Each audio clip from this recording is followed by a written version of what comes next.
नमस्कार यार, बाजार में आप सभी का स्वागत है। मैं हूं विपुल सिंह और बाजार में आज मजबूती है, अच्छी मजबूती देखने को मिल रही है। और ये बाजार ने दिखाया है कि भारतीय बाजार, भारत के लोग किसी भी तरह के हमले से, किसी भी तरह की दहशतपूर्ण घटनाओं से, वहशियाना हरकत से हम डरने वाले नहीं हैं। कल जो कुछ हुआ, निश्चित रूप से मानिए कि रात भर नींद नहीं आई। और जिस तरीके से बर्बरतापूर्ण इंसिडेंट कल रात में सामने आया है और बेगुनाह ऐसे लोग जो कि घूमने गए थे, टूरिस्ट थे, उन सब की निर्मम हत्या जो की गई है। और निश्चित रूप से वहाँ पर जो कुछ अपडेट निकल के आ रही है, जो कुछ विजुअल्स आप देख रहे हैं स्क्रीन पर, वो बहुत ही ज़्यादा दिल दहलाने वाला है। और मतलब इसकी तुलना 26/11 से ही की जा सकती है, उस लेवल का तो नहीं, लेकिन निश्चित रूप से कोशिश यही कि हमारी अर्थव्यवस्था को, हमारी शांति को, और ये हमला सिर्फ कश्मीर पर नहीं था, ये हमला पूरे देश पर था। ये हमला इस बात को लेकर के था कि देश के लोग अब कश्मीर में जा कर के वहाँ की इकॉनमी को सुधारने की कोशिश कर रहे हैं, वहाँ के लोगों में एक आत्मविश्वास पैदा करने की कोशिश कर रहे हैं। तो वहाँ की अर्थव्यवस्था को हिलाने के लिए देश के जो लोग देश के कोने कोने से वहाँ जा रहे हैं, उन सबको डराने के लिए जो हरकत हुई है, निश्चित रूप से इसकी निंदा तो क्या की जाए, लेकिन इस पर कड़ी कार्रवाई कोई ना कोई तो होनी चाहिए। हम इस पर बातचीत करेंगे, डिटेल में बातचीत करेंगे, और बाज़ार पर भी हमारी बातचीत होती रहेगी। और आपको बता देंगे अब तक जो आंकड़े सामने आए हैं उसमें करीब 28 लोगों की मौत हो चुकी है। हम जो लोग घायल हुए हैं उनके प्रति संवेदना प्रकट करते हैं, जिन लोगों की मौत हुई है उन्हें श्रद्धांजलि अर्पित करते हैं। और निश्चित मानिए कि हम आप सभी के साथ इस दुख में शामिल हैं। और ये निश्चित रूप से मतलब ये इसलिए भी ज़्यादा हृदय विदारक है कि निहत्थे लोगों पर हमला करना, ये मतलब मुझे नहीं पता इनको की सोच क्या है, लेकिन वाकई में जो कुछ घटनाक्रम घटा है, पूरा देश इस समय गुस्से में है। और वो चाहता है कि इस तरह की चीज़ों को अब जड़ से ख़त्म किया जाए। बहुत बर्दाश्त कर लिया, एक के बाद एक हमले हुए हमारे देश के ऊपर, लेकिन अब बर्दाश्त की लिमिट जो है वो पार होती हुई दिखाई दे रही है। हमारे साथ इस पर बातचीत करने के लिए हमारे आज के विशेष मेहमान प्रदीप हल्दर जी मौजूद हैं। प्रदीप सर, बहुत बहुत स्वागत आपका। हर रोज़ आपसे बातचीत होती है बाज़ार को लेकर के, तमाम चीज़ों को लेकर के, लेकिन ये जो हुआ सर, पहले तो हमारे बाज़ार ने और हमारे देश के लोगों ने ये दिखा दिया कि हमको इससे कोई फ़र्क पड़ नहीं रहा है। दूसरा, ये जो बार बार इस तरह की चीज़ें करके, मतलब इसकी जड़ को अब आपको लगता है कि वक्त आ गया है कि अब जड़ पे हमला करना काफ़ी आवश्यक हो गया है। और आप कैसे देख रहे हैं ये जो निर्ममतापूर्ण हत्याएं, और इस पर कोई भी हो सकता है। हम सब गर्मियों की छुट्टी में प्लान बना रहे थे कि शायद कश्मीर जाया जाए, और जिस तरीके से वहाँ पर टूरिज़्म बढ़ता हुआ दिखाई दे रहा, जगह नहीं मिल रही थी, इकॉनमी वहाँ की फ्लोरिश कर रही थी, लोग काफ़ी खुश थे, और इस तरह की चीज़ें निश्चित रूप से वहाँ की इकॉनमी को बहुत डैमेज करेंगी। नहीं, डेफिनेटली डेफिनेटली विपुल जी, आपका बात सही है। ऐसा तो बिल्कुल भी नहीं होना चाहिए था। और मुझे लगता है डेफिनेटली जो सेंट्रल गवर्नमेंट है उनको इसके ऊपर एक्शन इमीडिएटली बेसिस पे लेना चाहिए। और देखिए, बात जब ऐसा होता है कि कोई भी पर्टिकुलर रिलीजियंस पे आता है कि आप हिंदू हो इसलिए आपका नाम सुन के आपको मारा जाएगा, ऐसा तो बिल्कुल नहीं होना चाहिए। मैं बहुत ही जिन लोगों के साथ ऐसा हुआ है वेस्ट बंगाल से, मेरे ऑफिस के साइड से ही हुआ है, एक जो गरियाहाट से है, तो यहाँ से भी एक है। तो मैं बहुत ही मुझे खराब लग रहा है, कल से मैं रात भर सो नहीं पाया ये सब न्यूज़ देख के। डेफिनेटली सेंट्रल गवर्नमेंट को इमीडिएटली इसमें रिप्ले रिस्पॉन्स करना चाहिए। हमें ऐसे सॉरी फील नहीं करना चाहिए इस वक्त, हमें चाहिए इसका प्रॉपर एक्शन। और ऐसा घटना नेक्स्ट टाइम कभी भी ना हो, इसका एश्योरेंस चाहिए गवर्नमेंट से। बिल्कुल सही बात है। अब हम और आप जो लोग बैठे हुए हैं, हम कैमरे के सामने हैं, बहुत लोग अपने अपने काम कर रहे हैं, और हम सरकार इसीलिए चुनते हैं कि वो हमारी भावनाओं का सम्मान करे। और इस तरह की घटनाओं पे तो निश्चित रूप से, अगर हम वाकई में ये सपना देख रहे हैं कि हम 5 ट्रिलियन की इकॉनमी होंगे, हम विकसित भारत की तरफ बढ़ रहे हैं, इसमें हमारी आत्म सुरक्षा ये बहुत बड़ा इशू है। और चाहे वो बाज़ार के लिहाज से देखें, इकॉनमी के लिहाज से देखें, किसी भी लिहाज से देखें, इस तरह की घटनाएं कतई बर्दाश्त नहीं की जा सकती है। और एक पूरी तरह संप्रभु देश के लिए जो इतनी तेज़ी से प्रगति कर रहा हो, निश्चित रूप से चुनी हुई सरकार को इस पर कोई एक्शन लेना चाहिए। उम्मीद करते हैं कि यहाँ पर ये एक्शन लिया जाएगा। अब तक के घटनाक्रम जरा स्क्रीन पर दिखा दीजिए। प्रधानमंत्री ने कल अपना दौरा जो है वो छोटा कर दिया।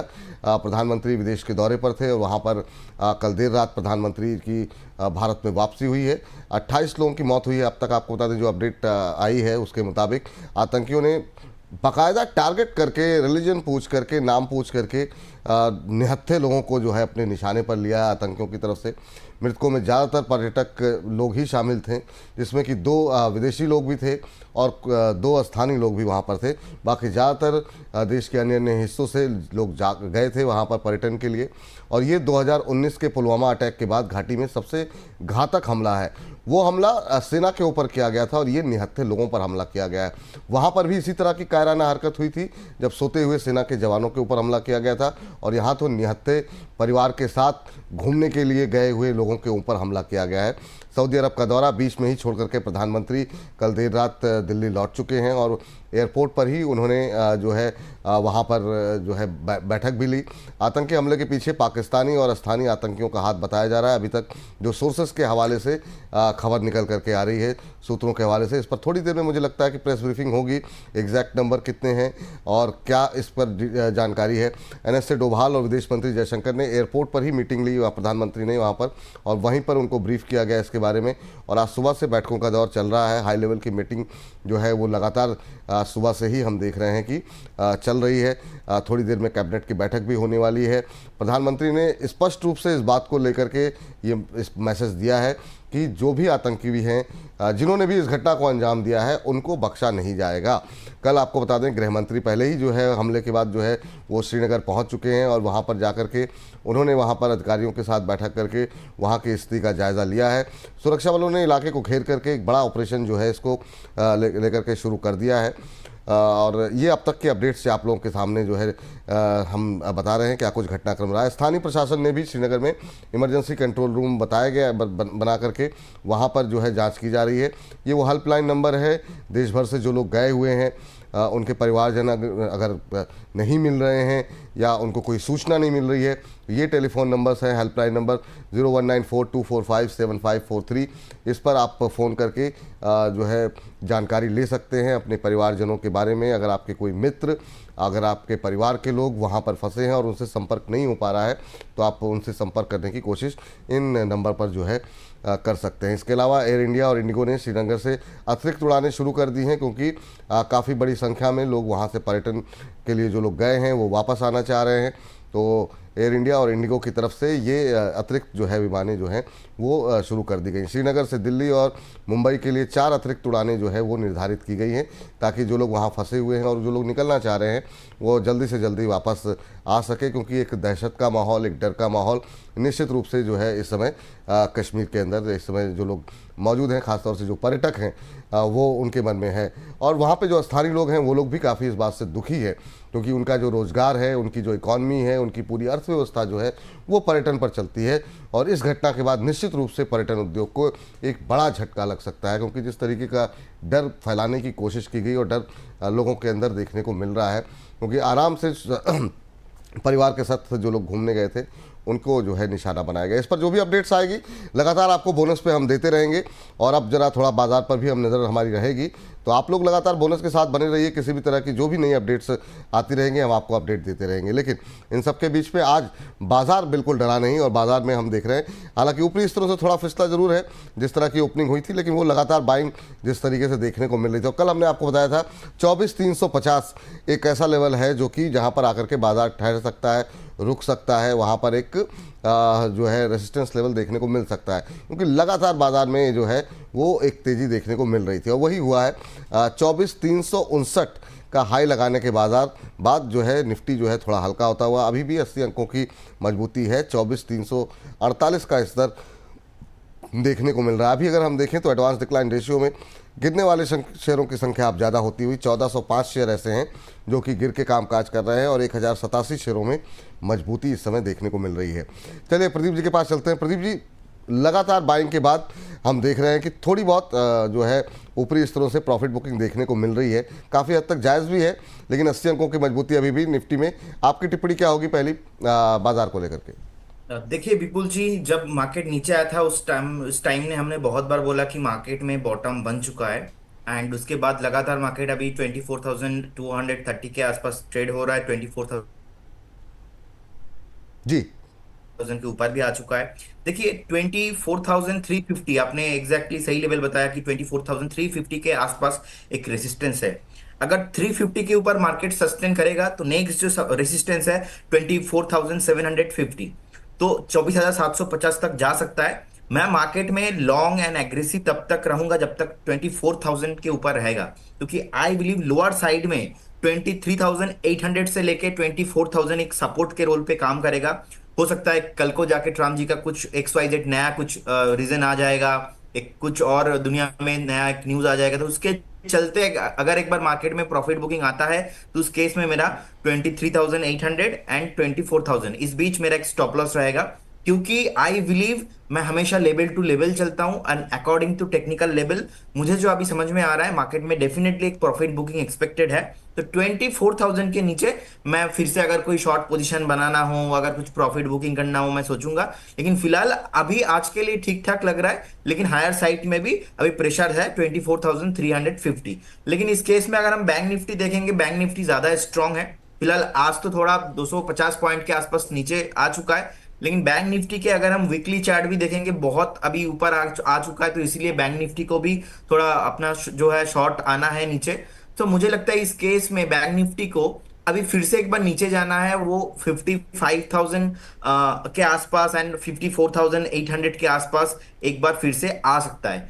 जो लास्ट हमने बाइंग करवाया था आपको, axis bank, Kotak bank, HDFC, जो भी बैंक्स पे हमने बाइंग बोला था, उसके बाद बहुत ऊपर आ गया ऑलरेडी। तो सब में अगर किसी को शॉर्ट टर्म के लिए किसी ने एंट्री लिया है तो वहां पे एक बार मुनाफा वसूल करना चाहिए। अदरवाइज अगर जिनका लॉन्ग टर्म व्यू है वो यहाँ पे कंटिन्यू रख सकता है। लेकिन मुझे लगता है एक बार मार्केट फिर से थोड़ा बहुत यहाँ पे प्रॉफिट बुकिंग आने का हाई प्रोबेबिलिटी है। लेकिन इंडिया इकोनॉमी जो है सर, ऐसा कोई प्रॉब्लम नहीं है लॉन्ग टर्म में। मैं ये जो बात बोल रहा हूँ आपको, शॉर्ट टर्म में प्रॉफिट बुकिंग आ सकता है, और जो भी बहुत ही हेल्दी करेक्शंस है, क्योंकि होना भी चाहिए। लगातार एक डेढ़ हफ्ते से जो तेजी मार्केट में बना हुआ है, एक बार अगर थोड़ा बहुत अगर डाउनफॉल हो जाएगा यहाँ से, बैंक निफ्टी में भी अगर 800 से 1000 पॉइंट और निफ्टी में भी अगर 500-700 पॉइंट यहाँ से अगर नीचे आ जाता है, सो फिर से सस्टेनेबल हो जाएगा। सो मेरे ख्याल से लॉन्ग टाइम में इंडिया का जो GDP है, इसके ऊपर, इकोनॉमी के ऊपर कुछ भी प्रॉब्लम नहीं है। शॉर्ट टाइम फ्रेम में थोड़ा बहुत वॉलेटिलिटी रहेगा। जी।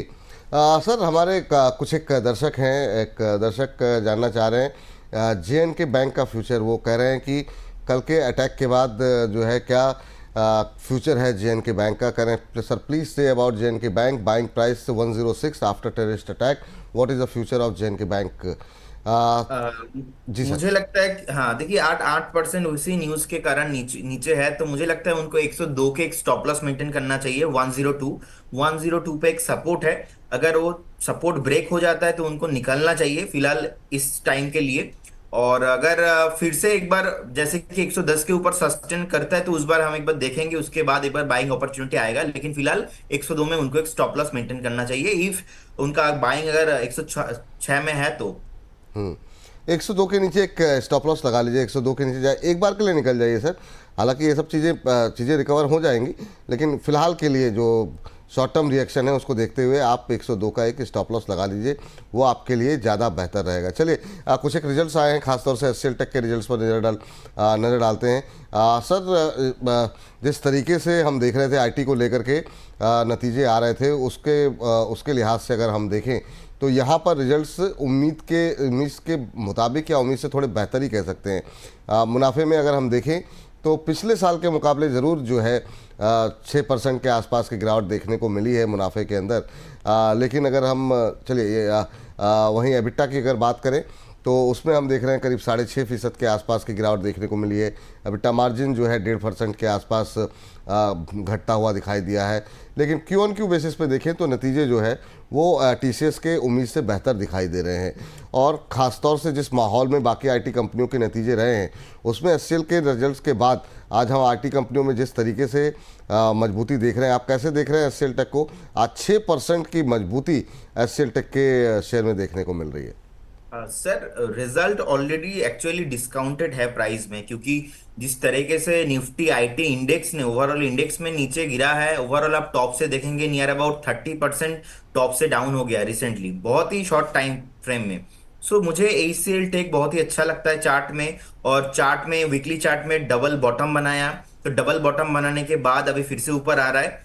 एक रेसिस्टेंस है 1600 के आसपास, जैसे ही वो ब्रेक करेगा फिर से हमको यहाँ पे टारगेट आते हुए देखेंगे 1720, उसके बाद आएंगे 1850 के आसपास। सो नो डाउट जिनके पास है वो होल्ड रख सकते हैं यहाँ पे। मिड टर्म से लॉन्ग टर्म के टाइम फ्रेम से मुझे IT stocks like HCL technologies बहुत ही अच्छा लगता है। और बॉटम बना लिया है, डबल बॉटम बना लिया है नीचे। सो वीकली चार्ट में भी पॉजिटिव है, अभी डेली कैंडल में भी पॉजिटिव आ गया, आज अच्छा खासा रैली है। तो ऐसा नहीं मैं बोलूंगा कि आज ही आप बाय कर लीजिए, आपको मौका मिलेंगे 2-3 दिन में कभी भी। अगर एक बार 2-4% नीचे रहता है उस टाइम पे आप लीजिए, ऐसा नहीं कि यहाँ से एकदम टाइम नहीं मिलेगा और भाग जाएगा, ऐसा नहीं है। आपको टाइम मिलेंगे, मैं बहुत ही पॉजिटिव हूँ आईटी स्टॉक्स को लेके। जी, तो आपको बता दें कि यहाँ पर नुवामा की तरफ से बाई कॉल इनिशिएट की गई है और यहाँ पे 1700 के टारगेट हैं। हालांकि सिटी ने न्यूट्रल रेटिंग दी है एचसीएल टेक के रिजल्ट्स को लेकर के। मॉर्गन स्टैनली ने 1600 का टारगेट दिया हुआ है और इक्वल वेट की रेटिंग यहाँ पर रखी हुई है। तो एचसीएल टेक पे ज़्यादातर जो ब्रोकरेज हाउसेज हैं मिलीजुली प्रतिक्रियाएं, पर ज़्यादातर लोग बुलिश दिखाई दे रहे हैं। खासतौर से ये जो नतीजे आए हैं उसके बाद जो प्रतिक्रिया देखने को मिल रही है। चलिए इस बीच सर ओवरऑल आईटी में इसके अलावा कुछ अच्छा लग रहा है क्या आपको? देखिए ओवरऑल आईटी को लेके विपुल जी अगर बात करेंगे ना तो यहाँ पे बहुत मुश्किल हो जाएगा। देखिए Wipro, TCS, Infosys, all stock are doing very good. But यहाँ पे अगर किसी को सेफ बेट जाना है तो निपॉन इंडिया ईटीएफ है आईटी बीज, जिसका प्राइस अभी चल रहा है 37 के अराउंड, 37.84 के अराउंड, जो कि आज 2.5%, 3% के साथ आप भी हुआ है। तो मुझे लगता है ओवरऑल जो आईटी पैक ने 30% एक डाउनफॉल दिखाया, उसके बाद अभी जो रैली आ रहा है, नीचे बॉटम बना लिया और डबल बॉटम बना लिया। सो अभी इसको ऊपर ही जाना है। तो मेरे ख्याल से इंडिविजुअल स्टॉक्स में अगर आप रिस्क टेकिंग एबिलिटी आपके पास है तो आप कीजिए। आप टीसीएस में, विप्रो, इन्फोसिस, तीनों काउंटर में मैं पॉजिटिव हूं। अदरवाइज अगर आपको लगता है नहीं कि मैं ओवरऑल आईटी के साथ रहना चाहता हूं तो आईटी बीज आप लेके जा सकते हो। आप मिनिमम 6 से 8 महीना अगर आपको व्यू रहता है तो यहाँ से नो डाउट 25 से 30% आप मूवमेंट मैं देख पाता हूं इसको। जी, चलिए, तो ये बात यहाँ पर जो है आईटी सेक्टर को लेकर के निकल करके आती है। इसके अलावा जरा कुछ एक शेयरों पर नज़र डालते हैं जहाँ पर कि हम देख रहे हैं कि अच्छा मोमेंटम बनता हुआ दिखाई दे रहा है। सर एक चीज़ बताइए, अभी की सिचुएशन को अगर हम ध्यान में रखें, एफएमसीजी में कल हमने देखा कि अच्छा मोमेंटम बनता हुआ दिखाई दे रहा था। आपकी नज़र में इस समय आईटीसी या फिर एचयूएल को लेकर के अभी आप क्या व्यू ले रहे हैं? देखिए अगर आईटीसी का चार्ट हम देखेंगे, नो डाउट आईटीसी एक लॉन्ग टर्म में बहुत ही अच्छा प्रॉमिसिंग स्टॉक रहा है, लेकिन शॉर्ट टाइम में जितना चलना था ऑलरेडी चल चुका है। अगर हम वीकली चार्ट भी एक बार आईटीसी का देखेंगे, जी, ठीक है, तो यहाँ पे एक चीज आपको क्लियर कट दिखाई देगा आईटीसी में कि एक शॉर्ट टर्म रैली आया था। शॉर्ट टर्म रैली आने के बाद धीरे धीरे एक बेस भी बनाया। सो अभी 430 431 के अराउंड ट्रेड हो रहा है। नो डाउट एफएमसीजी बहुत ही रिस्क फ्री कंपनी है, लॉन्ग टाइम फ्रेम के लिए मैं पॉजिटिव हूं, और जिनके पास है उनको होल्ड करना चाहिए। और इनका रेवेन्यू, सबसे बड़ी बात सर यहाँ पे एक्चुअल नीट प्रॉफिटेबल कंपनी है। सो लॉन्ग रन में जो कंपनी का सेल्स अच्छा होता है, प्रॉफिटेबल है, वहां पे ही चलेगा। तो मैं पॉजिटिव हूं, मुझे लगता है बहुत जल्दी आपको यहाँ से 470 से 490 का टारगेट आना चाहिए। और हिंदुस्तान यूनिलीवर देखिए सर लीडर है, आप देखेंगे कंपनी ऑलमोस्ट डेट फ्री है, लास्ट 3 साल का आरओई देखेंगे 27% के साथ। आप मार्केट कैप देखेंगे 5,40,000 करोड़ के आसपास है, ठीक है। नीट प्रॉफिट देखेंगे 20,000 करोड़ के आसपास नीट प्रॉफिट है। तो नो डाउट हिंदुस्तान यूनिलीवर में भी मैं पॉजिटिव हूं, लेकिन सालों साल लास्ट 2 से 3 साल में ज्यादा रिटर्न नहीं दिया है, कंसोलिडेशन कर रहा है। तो कंसोलिडेशन का कारण नहीं है कि 2017-18 में जितना रिटर्न दिया है उसके बाद परफॉर्मेंस अभी हुआ नहीं है। तो जैसे ब्रेकआउट आएगा उसके बाद हिंदुस्तान यूनिलीवर चलेगा। अभी चलने का उतना मेरे को नहीं लगता है कि अभी इमीडिएटली चलेगा, क्योंकि चार्ट में ब्रेकआउट नहीं है हिंदुस्तान यूनिलीवर पे। और देखेंगे 2024 में, 23 में, 22 में ज्यादा रिटर्न नहीं दिया है, क्योंकि एक रेंज बाउंड पे ट्रेड हो रहा है। तो एक बार अगर 2500 के ऊपर ब्रेकआउट आएगा उसके बाद ही चलेगा। फिलहाल अभी तो वेट एंड वॉच करने वाला सिचुएशन है। जी, चलिए इस बीच हर रोज़ सर हम एक सेगमेंट पे बातचीत करते हैं जिसको कि हम दोपहर 2:30 बजे अपलोड करते हैं। और अभी का जो घटनाक्रम था, मुझे लगा कि डिफेंस से अच्छा थीम कोई हो नहीं सकती है जिस पर कि हम आज बातचीत करें। सबसे पहले आपकी राय जानना चाहेंगे, अभी बीएल को लेकर के मजबूत था और लगातार पिछले कुछ दिनों में यहाँ पर धीरे धीरे करके कंसोलिडेशन का एक दौर देखने को मिल रहा है। थोड़ी सी प्रॉफिट बुकिंग बढ़ी जरूर है, लेकिन 304 305 के आसपास अभी आपको कैसा लग रहा है? क्या अभी यहाँ पर क्या फ्रेश बाइंग की कोई गुंजाइश दिखाई दे रही है? देखिए विपुल जी, आपको याद होगा हमने बहुत बार डिस्कस किया 270 में, 275 में, 280 में, कि इसका पहला टारगेट होना चाहिए 340। उसके बाद 380 तक भी मैं देख पा रहा हूं, बहुत जल्दी आ जाएगा। लेकिन शॉर्ट टाइम फ्रेम में देखिए 275, 270 से इमीडिएटली आ गया 310 के आसपास। तो 310 आ गया, अभी 304 5 चल रहा है, तो एक प्रॉफिट बुकिंग मैं एक्सपेक्ट कर रहा हूं। उस प्रॉफिट बुकिंग में मुझे लगता है एक बार फिर से 295 से लेके 290 तक जा सकता है। उस टाइम पे बाय करना सही रहेगा, क्योंकि अगर आप एक इन्वेस्टर हो, जितने लोअर वैल्यूएशन प्राइस में आपको मिल रहा है उतना ही आपके पोर्टफोलियो के लिए बेटर अपॉर्चुनिटी है। तो एक बार वेट कीजिए। मैं, मेरा जो टारगेट है जो मैंने दिया था 340 एंड 380, सेम टारगेट मेरा कंटिन्यू मैं रखूंगा। और इमीडिएटली यहाँ पे मैं बाइंग नहीं करूंगा। यहाँ से अगर और 10 रुपीज 15 रुपीज करेक्शन मिलता है उस टाइम पे मैं बाय करना पसंद करूंगा। और देखिए हेल भी मुझे बहुत अच्छा लगता है। हिंदुस्तान एरोनॉटिक आज का जो टाइम है, मुझे लगता है कि इस टाइम के हिसाब के बहुत ही अच्छा लॉन्ग रन में जाने वाला है। 4290 के आसपास ट्रेड हो रहा है। एक अच्छा खासा रैली अभी पेंडिंग है, लेकिन शॉर्ट टाइम में जितना फास्ट रिकवरी हुआ आप देखेंगे, 3100 से 4300 हो गया। सो ये रैली बहुत स्पीड से हुआ है, तो मुझे लगता है एक करेक्शंस एक्सपेक्टेड है। एक करेक्शंस अगर ज्यादा नहीं, 200 100 पॉइंट का करेक्शंस, उस करेक्शंस पे आप पार्टिसिपेट कीजिए हाल में। तो और इंडिया में देखिए defence sector, Indian army, BSF, जितने भी आप देखेंगे कि कंपनीज को सप्लाई जाता है, मैक्सिमम हेल और बेल को ऑर्डर जाता है आज के डेट में। और कमिंग डेज में जो आज का जो कल का घटना हुआ, और गवर्नमेंट, सेंट्रल गवर्नमेंट और भी ज्यादा फोकस करेंगे कि नहीं, डिफेंस सेक्टर को और भी कैसे हम मजबूत बना सकते हैं। तो अकॉर्डिंग द माय व्यू मुझे लगता है हेल का फ्यूचर बहुत ही ब्राइट होने वाला है। एंड डेफिनेटली जिनके पास है वो होल्ड करके जा सकते हैं इसको। ठीक। एक सर बीडीएल जरा स्क्रीन पर लेकर के आइएगा। बीडीएल पे जरा नज़र डालिए, यहाँ पर क्या लेवल्स आप सजेस्ट करेंगे? यहाँ पर भी अच्छा मोमेंटम बनता हुआ दिखाई दिया था। अभी 1397 के आसपास चल रहा है, 1400 के आसपास। क्या अभी भी यहाँ पर अपॉर्चुनिटी है खरीदारी करने की?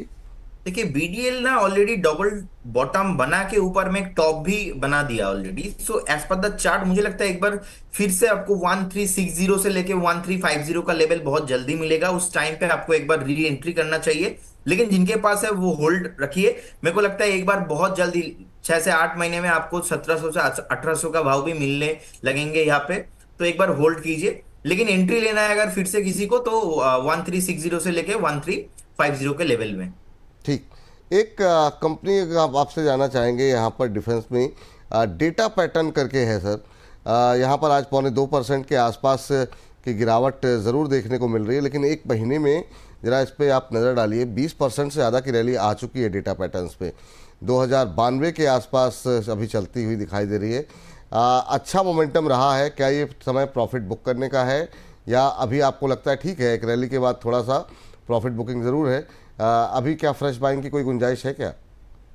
देखिए डेटा पैटर्न जब से लिस्ट हुआ ना, उसके बाद से नियर अबाउट 500% रैली हो गया। अब टॉप से देखिए रिसेंटली 60% का जो है डाउनफॉल भी हो गया है। सो ऑल टाइम जो हाई है 3650 के आसपास। तो अभी रिसेंटली जो ऑल टाइम लो था, 60% डाउनफॉल, वहां पे ऑलमोस्ट प्राइस आया था 1300 1400 के आसपास। तो वहां से फिर से रैली आ रहा है। सो मुझे लगता है कि इसमें और पोटेंशियल्स बाकी है अभी भी, और है इसमें तेजी। तो जिनके पास है वो होल्ड रखिए, और जिन्होंने अभी नहीं लिया है तो फ्रेश अपॉर्चुनिटी भी है बाइंग करने का। मुझे लगता है एक बार 2060 से लेके 2040 एक जोन रहेगा जहां पे फिर से आपको दिखेंगे एक प्रॉफिट बुकिंग, क्योंकि ऑलरेडी चल चुका है स्टॉक। तो यहाँ से और मैं एक्सपेक्ट कर रहा हूँ कि 50 to 60 पॉइंट करेक्शन होना है। उस करेक्शंस में आप फिर से एंट्री लीजिए। मुझे लगता है एक बार आपको बहुत जल्दी 2600 से 2700 का जोन यहाँ पे मिलेंगे। और बहुत फास्ट चलता है यहाँ पे, बहुत बीटा हाई है। जब गिरते भी है बहुत फास्ट गिरते, जब आप भी होता है बहुत फास्ट आप होता है। तो एक बार होल्ड करके जाना बेटर रहेगा। ठीक। मझगांव डॉक 2730 पे चलता हुआ सर, आज 1% के आसपास की गिरावट देखने को मिल रही है। यहाँ पर 24-25 रुपये नीचे ट्रेड करता हुआ। और यहाँ पर हमने देखा बीते कुछ दिनों में एक अच्छा मोमेंटम बनता हुआ दिखाई दिया था मझगांव डॉक में। 4-5 दिन में 3-4% चला है। आप कैसे देख रहे हैं? क्या अभी यहाँ पर अपॉर्चुनिटीज़ हैं और ज़्यादा? सर मझगांव डॉग में ना ज्यादा करेक्शंस नहीं हुआ। ऑलमोस्ट टॉप से 33% के आसपास करेक्शंस हुआ था, जो कि जितना करेक्शंस हुआ था फिर से रिकवरी हो गया। तो एक ब्रेकआउट आना बाकी है, जो ब्रेकआउट का जोन है 2840 के आसपास। लेकिन मुझे लगता है ये ब्रेकआउट बहुत जल्दी आ जाएगा। अभी नीचे में बॉटम भी बना लिया है, और एक कंसोलिडेशन भी 2 टाइम ऑलरेडी कर चुका है, तो बहुत टाइम से कंसोलिडेशन कर रहा है, एक बार ब्रेकआउट आना बाकी है 2840। जब ये जो जोन है मैं बता रहा हूं 2840 2850, इसके ऊपर जैसे ही एक वीकली क्लोजिंग मिलेंगे, बहुत जल्दी हमको यहाँ पे 3500 से लेके 3670 ये जो जोन है बहुत जल्दी आते हुए दिखेंगे। तो जिनके पास है उनको होल्ड करना चाहिए। अगर आप फ्रेश बाय भी करना चाहते हो, एक बार 2840 उसके ऊपर एक क्लोजिंग मिल जाए, उसके बाद आप फ्रेश बाय कीजिए। उस टाइम पे आपको वेट करने की जरूरत नहीं होगा, बहुत जल्दी टारगेट आते हुए दिखेंगे। हम्म। कोचिन शिपयार्ड सर, चूंकि हम चाह रहे हैं कि ज़्यादा से ज़्यादा डिफेंस के शेयर हम इस पर डिस्कस कर लें, क्योंकि 2:30 बजे हम इसको जब अपलोड करें तो हमारे दर्शकों को कोई भी ऐसा स्टॉक्स ना हो जो उनसे छूटे। तो कोचिन देखिए, शिपयार्ड पे आपकी राय जानना कोचिन चाहेंगे अभी। शिपयार्ड सर, जी। मैं उस टाइम से देख रहा हूँ जब आईपीओ पे आया था, उसके बाद सालों परफॉर्म नहीं हुआ। मतलब आप देखेंगे कि जो 400 300 का जोन पे था, वही जोन पे 5 से 6 साल कुछ भी परफॉर्मेंस नहीं दिया। जब वैल्यू मार्केट में पता चला कि नहीं, इसका वैल्यू क्या हो सकता है, इसका पोटेंशियल मार्केट ने डिस्क्राइब किया, उसके बाद जाके जो रैली हुआ था ना वो जबरदस्त था। तो अभी कोचिन शिपयार्ड को लेके मुझे लगता है कि यहाँ पे थोड़ा काउंटर्स में अभी ओवरबॉट हो गया था। अभी रैली भी बॉटम बेस अभी फॉर्मेशन कंफर्म नहीं हुआ। जैसे कि हमने बात किया डेटा पैटर्न में, हेल में, बेल में, ये सारे में कंफर्मेशन आ चुका है, उसके बाद रैली अभी चल रहा है। जैसे कि मैजगांव डॉक में हमने बात किया, वहां पे अभी ब्रेकआउट आना बाकी है, लेकिन बॉटम बेस हो चुका है। लेकिन कोचिन शिपयार्ड में सर अभी बॉटम फॉर्मेशन फाइनल नहीं हुआ है, 1468 के आसपास ट्रेड हो रहा है। मेरे को लगता है फिर से एक बार नीचे आने का पोटेंशियल इसमें है। 1400 से 1420 का एक जो प्राइस है, मुझे लगता है वहां पे फिर से आने का पोटेंशियल है। सो बेटर होगा इस सिचुएशन में इस काउंटर को थोड़ा इग्नोर करना, बाकी तो अदर स्टॉक है वहां पे फोकस करना सही रहेगा। दो शेयर और बता दीजिए, फिर इस सेगमेंट को छोड़ करके ब्रोकर्स बोले का समय हो गया है, हम वहाँ पर जाएंगे। एक है पारस डिफेंस सर, जिसमें कि हम बीच में हमने काफ़ी अच्छी तेज़ी यहाँ पर देखी है। और दूसरी है भारत फोर्ज, जिसमें भी हम देख रहे हैं कि डिफेंस में काफ़ी अच्छा एक्सपोजर है। हाल फिलहाल में कई सारे ऑर्डर्स भी मिलते हुए दिखाई दिए हैं। इन दोनों पे आपकी राय जानना चाहेंगे। दोनों ही 1100 के आसपास ट्रेड कर रहे हैं, 1102 पे और 1060 पे पारस डिफेंस ट्रेड करता हुआ। देखिए, पारास डिफेंस को लेके मैं पॉजिटिव हूँ। मुझे लगता है कि सर लोअर टाइम फ्रेम में बॉटम बन चुका है, अभी 1060 के आसपास भाव चल रहा है। मुझे लगता है एक बार आपको 1020 से लेके 1025 के आसपास एक एंट्री लेना चाहिए। उस केस में आपका टारगेट होगा यहाँ पे 1150, और सेकंड टारगेट जो आ रहा है वो है 1320। तो 1320 और पहला टारगेट होना चाहिए, और 1150। तो जिनके पास है उनको होल्ड करना है, फ्रेश बाय भी आप करके जा सकते हो। ठीक। दूसरी company sir Bharat Forge. Okay. जी। देखिए, भारत फोर्ज एक नो डाउट बहुत ही इंपॉर्टेंट कंपनी है, एंड लास्ट टाइम हम देखेंगे कि कितना नीचे आया था, अभी 1100 के ऊपर चल रहा है। तो मेरे को लगता है यहाँ पे बहुत जल्दी आपको यहाँ से भी 25-30% रैली पोटेंशियल है। सर ओवरऑल मैं डिफेंस पैक को लेके पॉजिटिव हूँ, क्योंकि जब आपसे बात हो रहा था उस टाइम पे, जब जब हमने बताया कि नहीं वेट करना चाहिए, उसके बाद 15 से 20 टका गिरा। जब जब हमने 2 टाइम मैंने एग्रेसिवली, उसका रिकैप भी सर बहुत जल्दी मैं आपको दिखाऊंगा कि बहुत जल्द जब हमने बताया था उस टाइम पे कि अभी बाय करना चाहिए डिफेंस, तब से भाग रहा है। तो भारत फौज भी मैं बहुत पॉजिटिव हूँ इसको लेके। मुझे लगता है यहाँ से भी सर 25 से 30% पोटेंशियल है, जो कि आपको 6 से 8 महीने में दिखेंगे। ठीक। चलिए, तो ये अपडेट जो है डिफेंस स्टॉक्स को लेकर के, और भी कुछ शेयर हैं लेकिन समय अभी के समय के हिसाब से जो है इतने शेयरों पे हम बात करेंगे, इसको हम अलग से भी अपलोड करेंगे।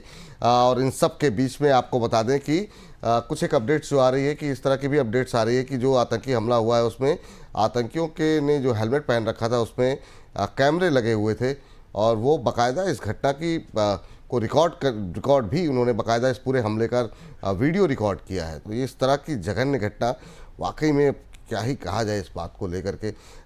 और भी जो भी अपडेट हमारे पास जो है आ रही है, हम लगातार आपको देंगे। अमित शाह गृह मंत्री, वो जाकर के उन्होंने श्रद्धांजलि दी है। जो भी जो है लोग मारे गए हैं, जो लोग मृतक हैं, उनको श्रद्धांजलि दी गई है। और 28 लोगों की मौत हुई है इस बीच। चलिए, अब वक्त हो गया है ब्रोकर लोग बोलने का।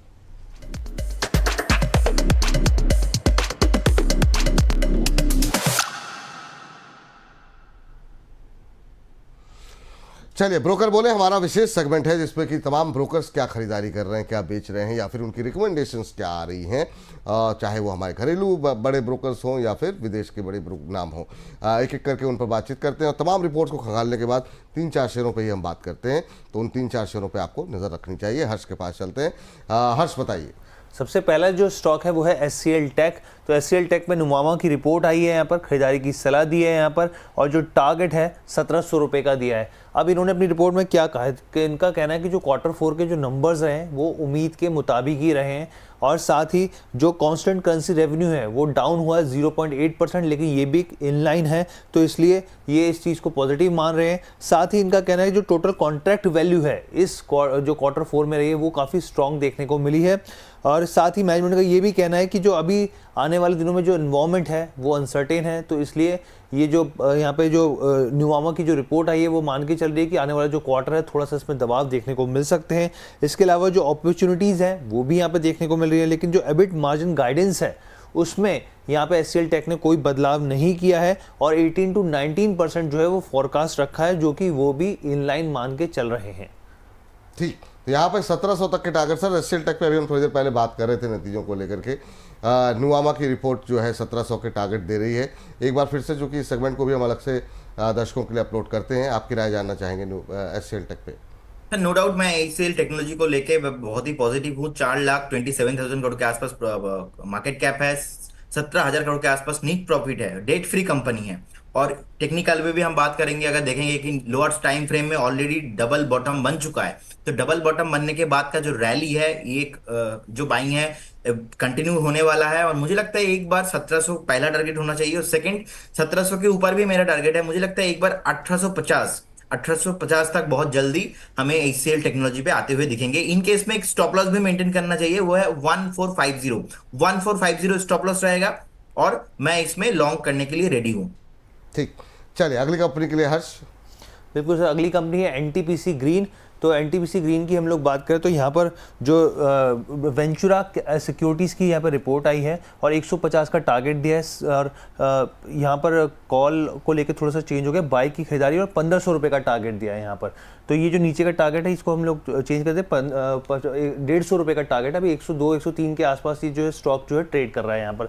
अब इनका कहना क्या है कि जो ट्रेंड है वो काफ़ी पॉजिटिव है। इन्होंने टेक्निकली भी बहुत सारी चीज़ें बताई यहाँ पर कि स्टॉक में लगातार पीछे जिस तरीके से बाजार में गिरावट देखने को मिली, लेकिन अब आने वाले दिनों में जो मोमेंटम है वो बढ़ता हुआ देखने को मिल सकता है। साथ ही जो एनर्जी ट्रांजिशन मूवमेंट है वो लगातार बदल रहा है यहाँ पर, और इसी की वजह से यहाँ पर जो एनर्जी स्टॉक्स हैं वो आने वाले दिनों में एक एनर्जी गेन्स करते हुए दिख सकते हैं। साथ ही जो पेनिट्रेशन है यहाँ पर रिन्यूएबल एनर्जी को लेकर वो 40% तक बढ़ता हुआ दिखेगा FY30 तक, और जो सरकार का लक्ष्य है यहाँ पर कि जीरो एमिशन 2070 तक। तो लगातार जो कंपनियाँ, चाहे वो सरकारी कंपनियाँ हो, प्राइवेट कंपनियाँ हो, इसके ऊपर फोकस करते हुए दिख रही हैं।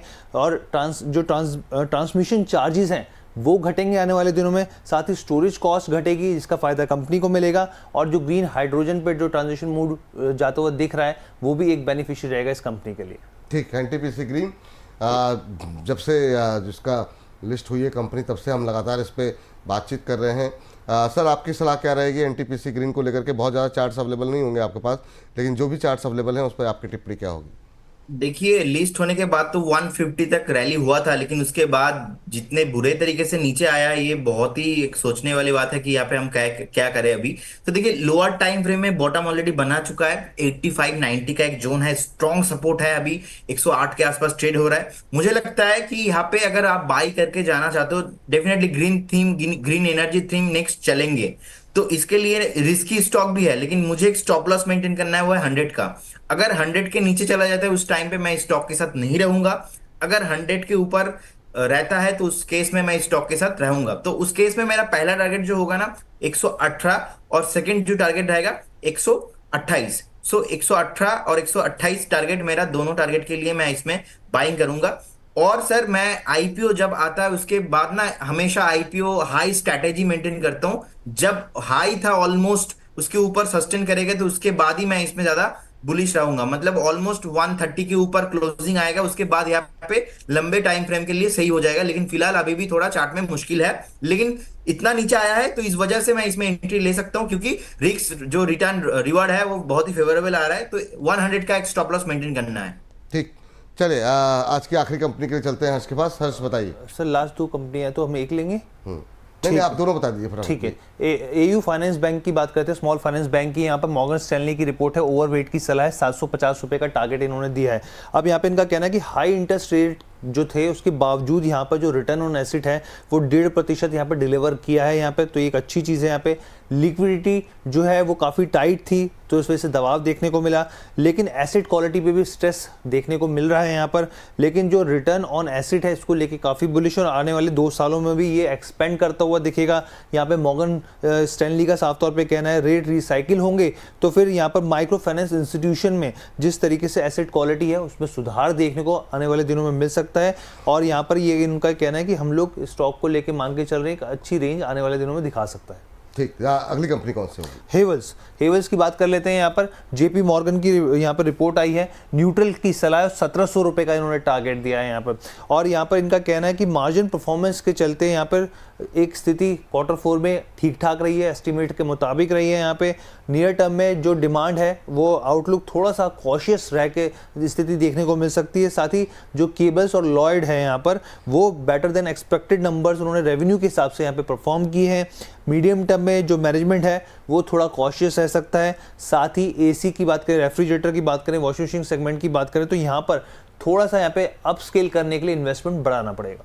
ठीक, तो चलिए हैवेल्स पे हमारे एक दर्शक लगातार सवाल भी पूछ रहे थे, बचपन जी के नाम से इन्होंने अपनी आईडी बनाई हुई है। तो बचपन जी आपके सवाल पे डिस्कशन हो जा रहा है सर, एयू स्मॉल फाइनेंस और हैवेल्स जिसपे कि 1700 तक के टारगेट निकल के आ रहे हैं। देखिए जो कि हेवेल्स में है सर, हेवेल्स का पैटर्न मुझे बहुत ही अच्छा लगता है और फंडामेंटल भी स्ट्रांग है।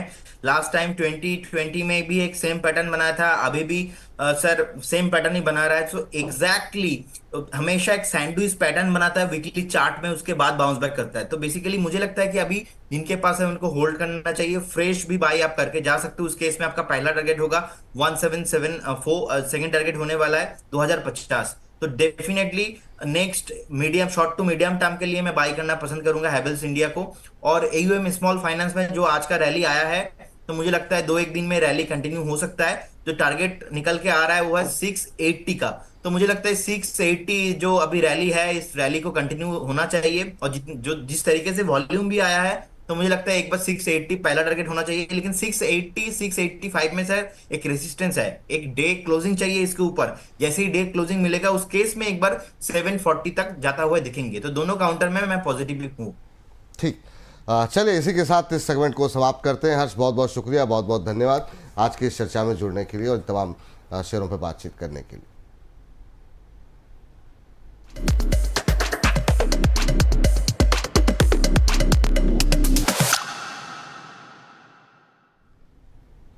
प्रदीप सर आपका भी बहुत बहुत शुक्रिया आज की इस चर्चा में जुड़ने के लिए। कोई डिस्क्लोजर आपकी तरफ से?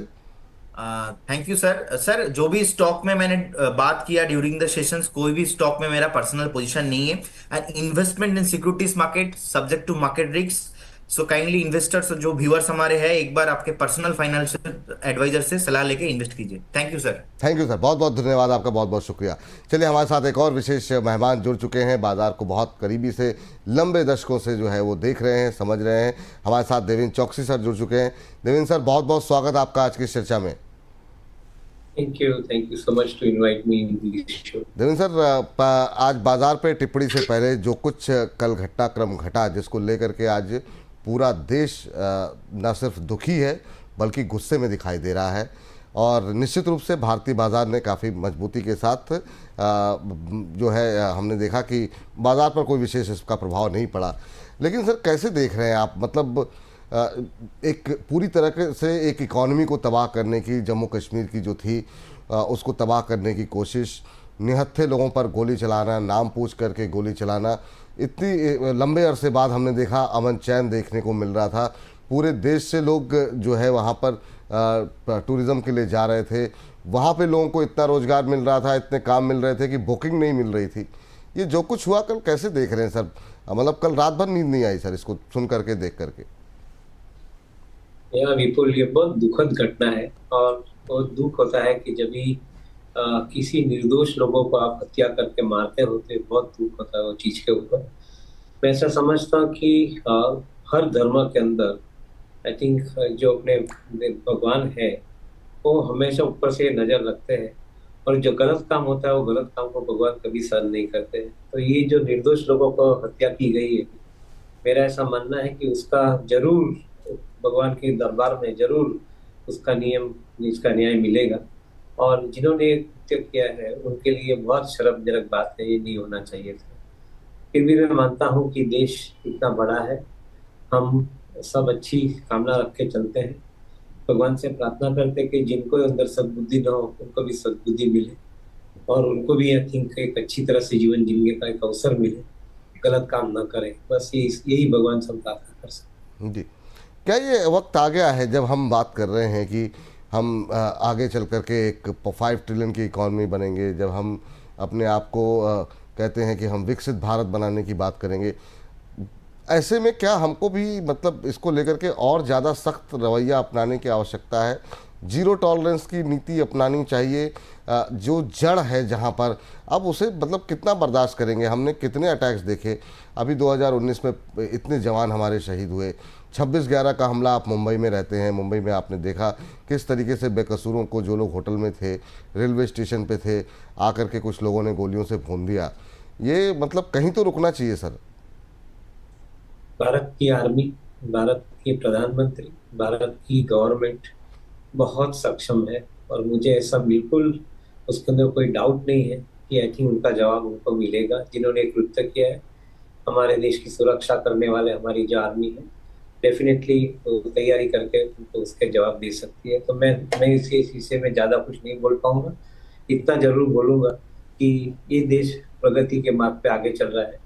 हमारे पड़ोसी देश को भी इसके अंदर से सीखना चाहिए कि कैसे प्रगति करके अपने सिटीजन्स को आप ऊपर लेके आए। बस यही एक संकेत उनको भी मिलना चाहिए, और सिटीजन की भी एक अलर्टनेस होनी चाहिए कि अपने राष्ट्र के अंदर कुछ गलत काम होता है तो जो गलत काम करने वाले हैं उनके सामने सिटीजन भी खड़े हो जा रहे हैं। ये अलर्टनेस हर सिटीजन की होनी चाहिए। ठीक सर, बाजार पे लौटते हैं सर। अब काफ़ी हद तक चीज़ें जब पिछली बार आपसे बातचीत हुई थी तब बहुत सारी आशंकाएं, चिंताएं थीं। 90 दिन का जो ये ब्रेक लगा है और उसके बाद से जो रिकवरी बाज़ार के अंदर शार्प देखने को मिली है, उसको आप किस तरीके से देख रहे हैं? और क्या ये मतलब क्षणिक है, या आपको लगता है कि ठीक है, ये जो टैरिफ की चिंता थी, डर थी, वो पूरी तरीके से समाप्त हो गया है? कई सारे देश यूएस के साथ लगातार बातचीत कर रहे हैं, भारत की भी बातचीत चल रही है, यूएस के वाइस प्रेसिडेंट भी भारत में आए हुए थे, उसको वहाँ पे भी बातचीत चल रही है। क्या ये चिंता दूर हो गई है या अभी भी खतरा बना हुआ है? जो अमेरिका के उपराष्ट्रपति है, उन्होंने कल एक अच्छा स्टेटमेंट दिया कि भारत दुनिया का पहला देश है जिन्होंने अमेरिका के साथ में टैरिफ के बाबत में अपने करार किए हैं।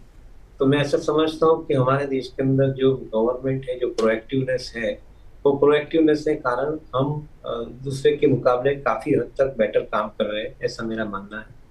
और अगर एक तरफ दूसरे देशों का डिसएडवांटेज है कोई भी कारण से, दूसरी तरफ हमारा देश का एक एडवांटेज बनता है, क्योंकि हमारे वहाँ सक्षमता है कि एक नीचे कॉस्ट में प्रोडक्शन करें, एक सक्षमता है कि डोमेस्टिक इकोनॉमी ड्रिवन मार्केट को क्रिएट करें, एक सक्षमता है कि दूसरे देशों के साथ में मिलजुल के काम करें।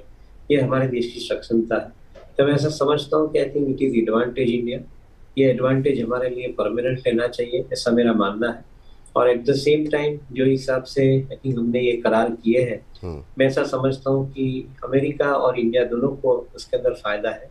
अमेरिका को अपने डिफेंस की प्रोडक्शन को एक्सपोर्ट करने का एक बेनिफिट मिलता है, इंडिया के अपने कंज्यूमर प्रोडक्ट्स को एक्सपोर्ट करने का बेनिफिट मिल रहा है। तो ये विन विन फॉर्मूला गिनी जानी चाहिए। मैं ऐसा समझता हूँ कि डिसरप्शंस जो हो रहा है ग्लोबल इकोनॉमी के अंदर, उसके अंदर इंडिया का जो एक टारगेट है कि $1 ट्रिलियन का एक्सपोर्ट अचीव करना, शायद ये करार के अंदर ये टारगेट हम अचीव कर पाएंगे, ऐसा मेरा मानना है। ठीक सर, आप कुछ एक सेक्टर्स पे बात कर लेते हैं सर, कुछ एक शेयरों पे बात कर लेते हैं। सेक्टर सबसे पहले आपसे जानना चाहेंगे, आईटी पे नतीजे हम लोगों ने देखे, काफ़ी दबाव भी रहा, यूएस इकॉनमी को लेकर के जो कंसर्न थे उसका भी दबाव आईटी शेयरों पर देखने को मिला। और अभी एचसीएल टेक के कल रिजल्ट्स आए, उसने ज़रूर जो है वो उम्मीदों पर खरे उतरते हुए दिखाई दिए, उसकी वजह से आज हम देख रहे हैं आईटी शेयरों में रिकवरी। लेकिन ओवरऑल आईटी पे अभी आपका मूड क्या है? अभी क्या कैसे देख रहे हैं आप आईटी पे? क्या पोर्टफोलियो के अंदर आईटी होना चाहिए? बहुत लोग काफ़ी लॉस में भी आ गए हैं, कुछ लोग इस गिरावट में खरीदारी भी करना चाह रहे हैं। आपका सजेशन इस समय आईटी को लेकर के क्या है, आपका व्यू? जो 1990 के अंदर हमारी आईटी कंपनी की परिस्थिति थी कि we started becoming the integral part of the customers business, जहाँ पे हमारी IT company software based solution सब प्रोवाइड करने में कामयाब रही थी। वो 1990 का दायका था, 2000 का दायका था, उसके अंदर उन्होंने बहुत सक्षमता से काम किया। In fact as late as I think 2020 तक आई थिंक हमने एक सक्षमता से ये काम किया है। अभी जो वर्ल्ड इकोनॉमी के अंदर बदलाव आया है, एआई बेस्ड इकोनॉमी बन रही है। एआई बेस्ड इकोनॉमी बनने के लिए आई थिंक जो अंडरलाइंग बैकबोन है वो आईटी है, और वो आईटी बैकबोन हमारी कंट्री के पास, हमारी कंपनियों के पास बहुत सक्षम से, बहुत स्ट्रांग है। तो मैं ऐसा समझता हूँ कि I think Indian IT company के लिए एक्चुअली अच्छा समय आना चाहिए, बिकॉज ग्लोबली एआई के इम्प्लीमेंटेशन का कोई ऑल्टरनेटिव नहीं है, और ये ऑल्टरनेटिव नहीं होने के कारण अगले 10 साल के अंदर काफी नए product, AI based product and AI based services काफी नए इमर्ज होने वाले हैं। ये अगर हम रियलिटी को मान के चलते तो इंडियन आईटी कंपनी के लिए समय अच्छा आएगा। मैं समझता हूँ कि करेक्टेड प्राइस के अंदर सब नेगेटिव डिस्काउंट हो चुके हैं। Most of the IT companies are also attracting good amount of new order inflows, and may be वो एक्सेलरेट होकर बढ़ेगा। तो मैं ऐसा समझता हूँ कि आई थिंक करेक्टेड प्राइस के अंदर, करेक्टेड वैल्यूएशन के अंदर डाउनसाइड रिस्क कम होने के कारण some of the IT companies are definitely looking interesting from investment point of view. ठीक सर। अभी सर जो सिचुएशन है जिसमें कि हम अच्छे मानसून की एक्सपेक्टेशन में है, ऐसे में क्या एफएमसीजी प्रोडक्ट पे खरीदारी करनी चाहिए, पोर्टफोलियो का हिस्सा होना चाहिए? एफएमसीजी प्रोडक्ट्स कैसे दिखाई दे रहे हैं सर आपको? एक तरफ डिमांड सिनेरियो स्ट्रांग है, डोमेस्टिक इकोनॉमी के अंदर कंजम्पशन बेस्ड डिमांड इमर्ज हो रही है। ये साल के अंदर इनकम टैक्स की जो बदलाव हुआ है, एग्जम्पशन की लिमिट बढ़ी है, उसका एक प्रभाव ये साल के अंदर आपको कंजम्पशन के ऊपर देखने को मिलेगा। तो मैं ऐसा समझता हूँ कि एफएमसीजी कंपनी, एफएमईजी कंपनी, ये कंपनीज के लिए मेरे ख्याल से समय डेफिनेटली अच्छा जा रहा है, अच्छा आएगा। तो downside risk on the demand side is getting reduced. On the other side inflation control होने के कारण, फूड प्रोडक्ट्स के दाम कम होने के कारण, इंडस्ट्रियल प्रोडक्ट्स के दाम कम होने के कारण, लॉजिस्टिक के कॉस्ट के अंदर बदलाव होने के कारण मैं ऐसा समझता हूँ कि मार्जिन फ्रंट के ऊपर भी एफएमसीजी, एफएमईजी कंपनी के लिए समय अच्छा आना चाहिए। तो ओवरऑल मार्जिन और दूसरी तरफ डिमांड, ये दोनों का एक समन्वय जैसे हम बोलते हैं, ये समन्वय साथ में चल के चलता है तो डेफिनेटली ये कंपनी के लिए तरजीह अच्छा आएंगे। फिर भी एक चीज के ऊपर ज्यादा ध्यान दूंगा कि जो कंपनी के अंदर अपनी क्षमता बढ़ी है, जो कंपनी के अंदर एआई बेस्ड यूज करके I think demand projection, supply management का जो काम करना है, उसके लिए जो कंपनी अपनी कैपेबिलिटी क्रिएट की है, वो कंपनी के लिए मेरे ख्याल से कंपेयर टू अदर्स अपॉर्चुनिटी अच्छी रहेगी, ऐसा मेरा मानना है। ठीक, बिल्कुल सही कह रहे हैं सर आप। अभी अगर हम देखें सर, एक थीम जो चली फिर बीच में काफ़ी गिरी, वो है पीएसयू डिफेंस को लेकर के। काफ़ी ज़्यादा पीएसयू डिफेंस और रेलवे दोनों को अगर हम ऐड कर लें, अभी डिफेंस को लेकर के क्या व्यू है? कुछ लोगों को वैल्यूएशन महंगी लग रही है, कुछ लोग ये भी कह रहे हैं कि मतलब काफ़ी करेक्शन जो आ गया है वो उसके बाद काफ़ी आकर्षक हो गए हैं। डिफेंस एक स्टोरी जो भारत की पिछले 2 साल के अंदर, 1.5 साल के अंदर डेवलप हुई है, उसको आप किस तरीके से पढ़ पा रहे हैं, देख पा रहे हैं, और क्या इस थीम पर भरोसा अगले 1-2 साल तक किया जा सकता है? डेफिनेटली रोड मैप बहुत क्लियर है डिफेंस के लिए, क्योंकि गवर्नमेंट करीबन टोटल बजटरी एलोकेशन जो है उसमें इंफ्रास्ट्रक्चर और दूसरे अलाइड सेक्टर्स को गिन के I think government is spending more than 11.5-12 lakh crore of rupees. तो मैं ऐसा मानता हूँ कि I think including for defence, railways, ये जो कारोबार है उनके अंदर I think spending by the government is increasing. अगर ये स्पेंडिंग इंक्रीज हो रही है तो मेरा ऐसा मानना है कि I think most of the defence oriented company के लिए समय अच्छा आएगा। बट हैविंग सेड दैट, एक चीज के ऊपर आप ध्यान दें, आप उसको एक्सपेंसिव वैल्यूएशन के अंदर बाय मत करें। उसका एक रीजन है कि country can only spend as much as I think their budgetary provision provides.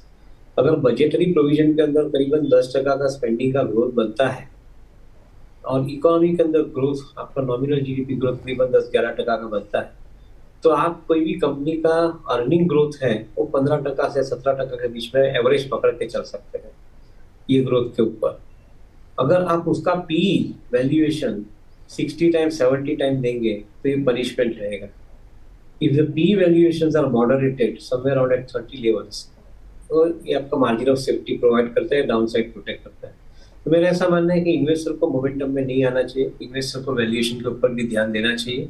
अगर आप सिलेक्टिव वैल्यूएशन के अंदर बार्गेन बाई देख रहे हो तो अपॉर्चुनिटी आपके लिए अच्छी बनती है। बस ये चीज के ऊपर आपको ध्यान बेटर रखना पड़ेगा, by when I think valuations are correct.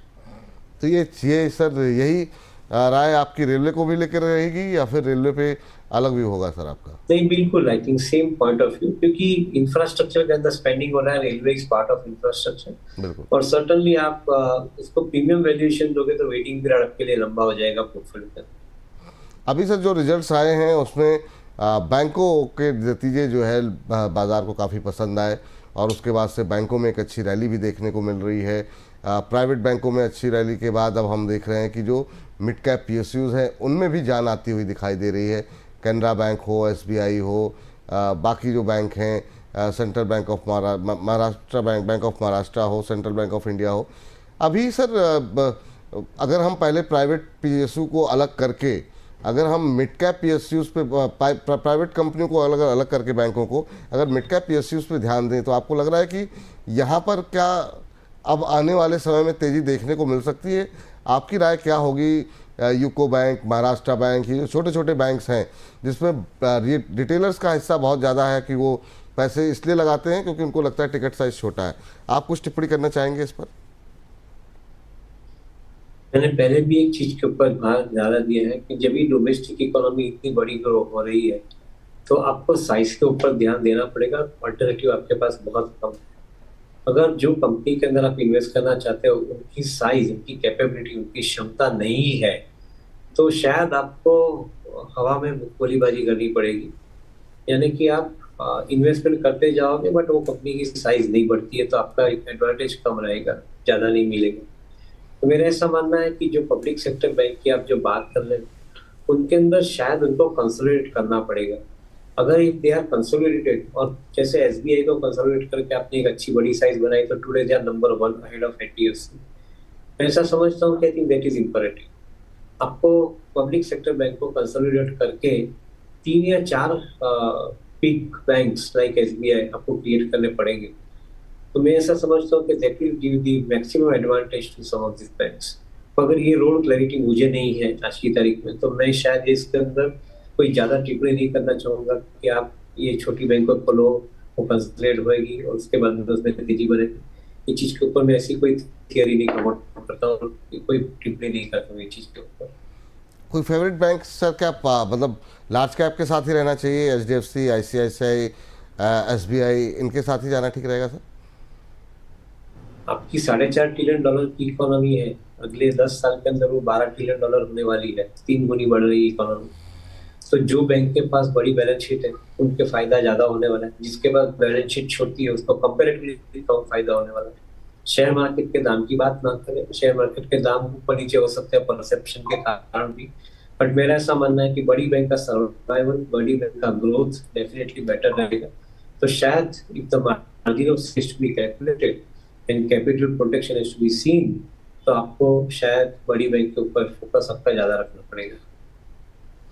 ये जो घटनाएं बीच बीच में होती हैं जैसे इंडसइंड जैसी जो घटनाएं कल काफ़ी ज़्यादा चर्चाएं रहीं कि शायद EY जो है वो इनको ऑडिट करेगा फिर से, बाद में बैंक की तरफ से इसका डिनायल भी आया।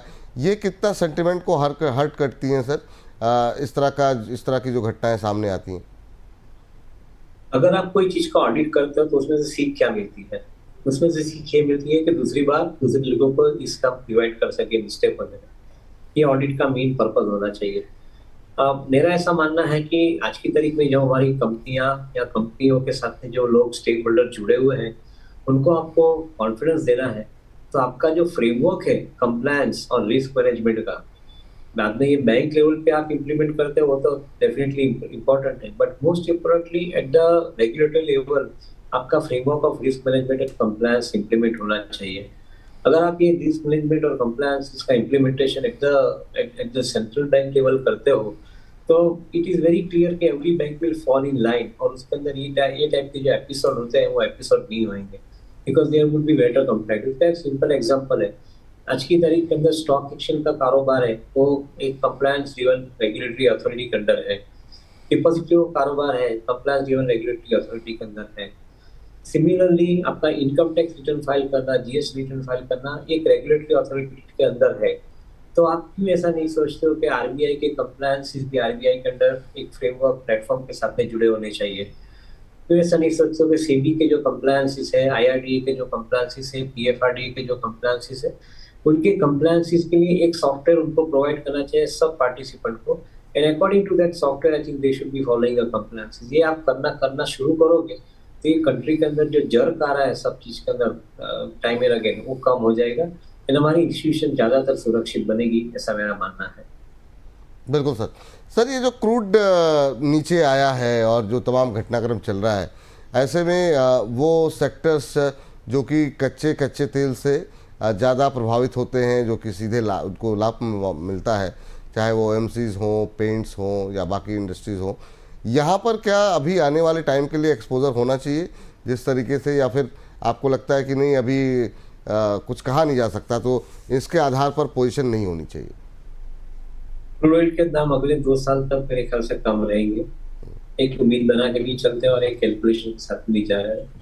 अगर ये चीज बनती है तो डेफिनेटली आपको जो 2020-21 के अंदर जो अपॉर्चुनिटी मिली थी वो अपॉर्चुनिटी आपको क्रूड बेस्ड डेरिवेटिव प्रोडक्ट्स के अंदर आज की तारीख में मिल रही है। That means that the industries और द कंपनीज और the input for the businesses like chemicals, pharmaceuticals, जिसके अंदर क्रूड ऑयल का बेस है, तो मेरे लिए ऐसा समझ आता है कि I think they will be in a better of situation. So the users of crude oil or the crude oil derivative or the commodities, वो they are better off compared to anybody else. तो मैं ऐसा समझता हूँ कि उनके लिए समय अच्छा जाना चाहिए। I would remain selectively bullish about the prospects of some of the chemical companies, specialty chemical companies. Selectively remain bullish about some of the pharma companies, particularly API formulation based businesses जो है, उसके लिए I think I would remain selectively bullish about the prospects there.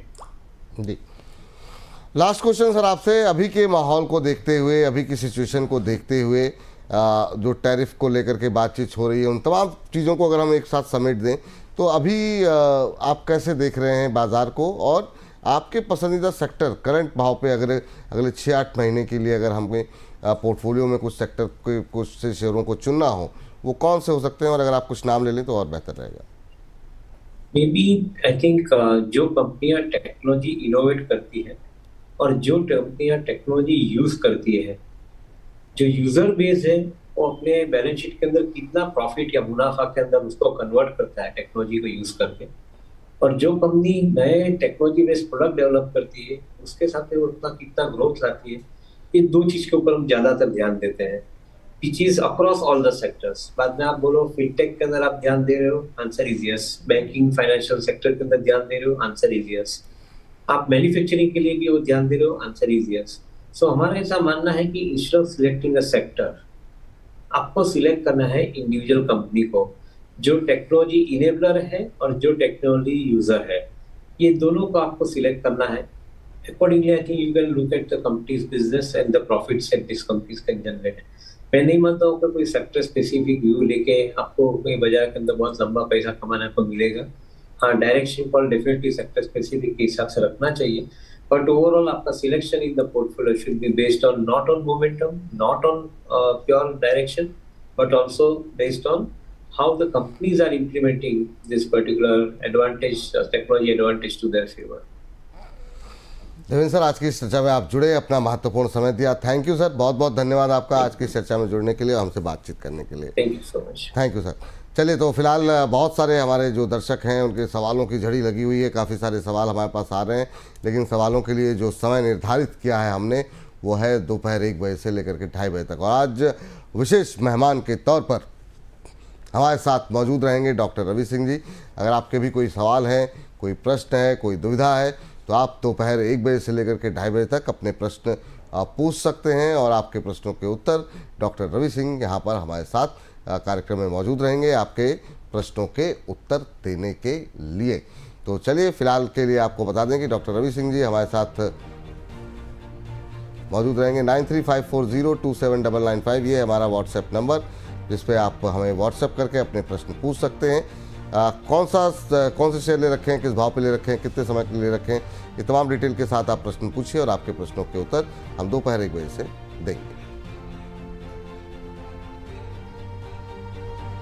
इसके अलावा आपको बता दें कि मोतीलाल ओसवाल का प्रोडक्ट भी आप जो है सब्सक्राइब कर सकते हैं। यहाँ पर आपको गहरी रिसर्च के साथ मिलता है बेहतर रिटर्न, और इसके लिए आपको बता दें यहाँ पर इंट्राडे ट्रेडिंग कॉल हो, पोजिशनल ट्रेडिंग कॉल हो, ऑप्शन स्ट्रेटजी हो, कमोडिटी मार्केट की हलचल हो, तमाम जानकारी, तमाम रिसर्च आपको मिल जाएगी, वो भी सिर्फ 50% पे। आप कोई भी पैक इनका सब्सक्राइब करते हैं तो आप जो है, अगर हमारे दर्शक हैं तो आप AU बोनस टाइप कीजिए और आपको यहाँ पर 50% का डिस्काउंट मिलेगा।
चलिए, तो अब वक्त हो गया है एग्रीमीटर का। एग्रीमीटर में आज हम बात करेंगे कमोडिटी बाजार, अग्री कमोडिटी से जुड़े हुए तमाम सारी अपडेट्स को लेकर के, और आज के अपडेट में हम तिलहन मार्केट पे चर्चा करेंगे। और इस अपडेट में हमारा साथ देने के लिए जुड़ रहे हैं केडिया एडवाइजरी के डायरेक्टर अजय केडिया जी। अजय जी नमस्कार, बहुत बहुत स्वागत सर आपका।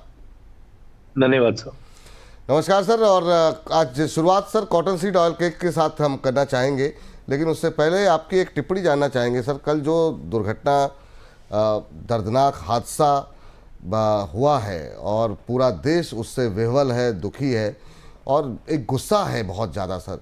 इस तरीके से, जिस तरीके से हम देख रहे हैं कि निर्दोष लोगों को के ऊपर हमला किया गया, आपकी पहली टिप्पणी क्या होगी सर? और आपको लगता नहीं है कि पानी अब सर से ऊपर गुजर रहा है कि एक ऐसी अर्थव्यवस्था जो तेज़ी से प्रगति कर रही है, हम संप्रभु राष्ट्र हैं, हम विकसित भारत की बात कर रहे हैं, हम 5 ट्रिलियन इकोनॉमी की बात कर रहे हैं, हम और हमारे ऊपर इस तरीके से अटैक, मतलब आपकी पहली टिप्पणी क्या होगी सर इस पर?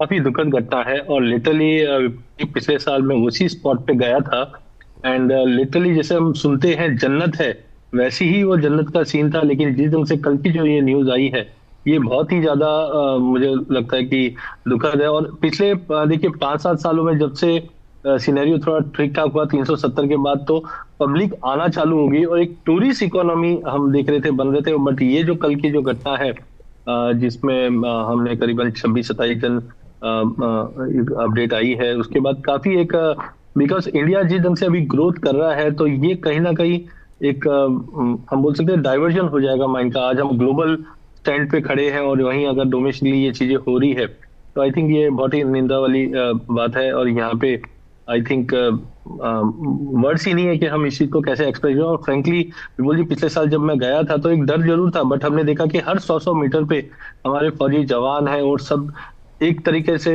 हर तरीके से सपोर्ट करने के लिए है।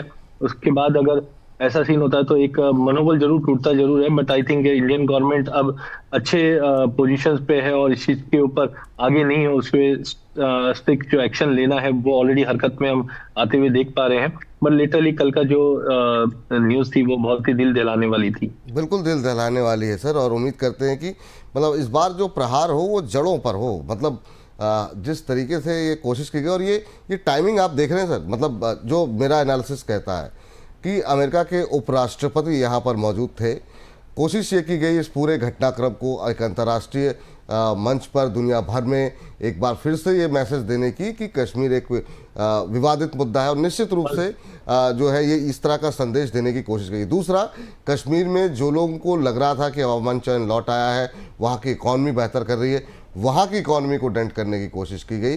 और तीसरा, मुझे लगता है कि पूरे देश को एक डराने की कोशिश की गई, क्योंकि नाम पूछ करके और जिस तरीके से अटैक किया गया वो पूरे देश को एक तरीके से आतंकित करने की कोशिश ये थी कि ये इस इलाके में अगर आप आओगे तो आपके साथ ऐसा होगा। तो ये मुझे लगता है 2-3 उद्देश्य तो ऐसे समझ में आ रहे हैं। एक छोटी सी टिप्पणी, उसके बाद से हम बात करते हैं कॉटन सीड पर। सर नहीं, बिल्कुल मुझे लगता है काफी है। एक तो यूएस से जो वाइस प्रेसिडेंट आए हुए, मैं खुद जयपुर में परसों था, तो वहाँ पे जो बंदोबस्त थी वो बहुत स्ट्रांग थी। तो यहाँ पे एक मैसेज दिया कि अभी भी इंडिया में अनसर्टेनिटी बनी हुई है। साथ में हमने देखा बांग्लादेश, पाकिस्तान, वहाँ पे भी हमने एक्टिविटी बढ़ते हुए देखी है। और जिस ढंग से इंडिया की ग्रोथ पिछले 5 साल में दिखी है, और ऐसा सीन अगर आता है तो कहीं ना कहीं उस ग्रोथ का हम बोल सकते हैं जो अश्वमेध यज्ञ जैसे चल रहा है उसको रोकने की कोशिश की जा रही है। बट आई थिंक इंडिया इस चीज को अच्छे से हैंडल कर सकती है इस वक्त। और जैसे बिल्कुल आपने वर्ड्स अच्छे लिए हैं कि जड़ पे हमला करना बहुत जरूरी है, ताकि अगली बार ऐसा सीन वापस नहीं आए। तो आई थिंक गवर्नमेंट और सभी एजेंसीज अपने काम कर रही है, और इस पे डेफिनेटली एक जो हम बोल सकते हैं जड़ों पे जो हमला होना चाहिए, जड़ से ये चीज खत्म होनी चाहिए। क्योंकि पिछले 10 साल से अगर हम देखें तो ऐसी कोई एक्टिविटी हुई नहीं थी, तो ऐसा लग रहा था कि खाली हम ग्रोथ पे नजर रख रहे हैं हमारा। बट ये एक दिल दहलाने वाली खबर थी। बिल्कुल। और उन तमाम लोगों को जिन लोगों की इस कुकृत्य में जिन लोगों ने अपनी जान गंवाई है, उनके परिवार के लोगों के लिए हम कोशिश कर रहे हैं, हमारी तरफ से सांत्वना है, हम श्रद्धांजलि देते हैं उन परिवार के लोगों को जिनकी मृत्यु हुई है, जिन्होंने अपने परिजनों को खोया है। अब सर बात करते हैं एग्री कमोडिटी की। कॉटन सीड और ऑयल केक से जुड़ा हुआ इस मुद्दे के साथ शुरुआत करते हैं। बीते 2 महीने से हम देख रहे हैं कि यहाँ पर एक अच्छी तेज़ी देखने को मिल रही है, और भाव जो है वो 2900 रुपये के ऊपर अब जाता हुआ दिखाई दे रहा है, जबकि हमने देखा कि 3 मार्च को भाव 2670 रुपये के आसपास था। कॉटन सीड ऑयल केक में सर ये आपको लगता है कि ये जो तेज़ी है वो अभी कंटिन्यू रहेगी, या फिर यहाँ से भाव में कुछ ठहराव, कुछ गिरावट, कुछ दबाव देखने को मिलेगा? देखिए, मुझे लगता है कॉटन सीड ऑयल के 2550 से अच्छा खासा बॉटम बना के अच्छी खासी रिकवरी दिखाई। तब भी मैंने कहा था कि ये एक ऐसी कमोडिटी है जो इनिशियली तो मुझे लगता है 3050 से 3080 तक का लेवल दिखाएगी, लेकिन जैसे पिछले साल हमने 3700 तक के भी लेवल आते हुए देखे थे, ये साल भी बहुत स्ट्रॉन्ग दिखाई दे रहा है। हालांकि अगला महीना काफी क्रुशियल है, जहाँ पे हम सोइंग के फिगर्स आते हुए देखेंगे, मानसून का प्रोग्रेस आते हुए देखेंगे।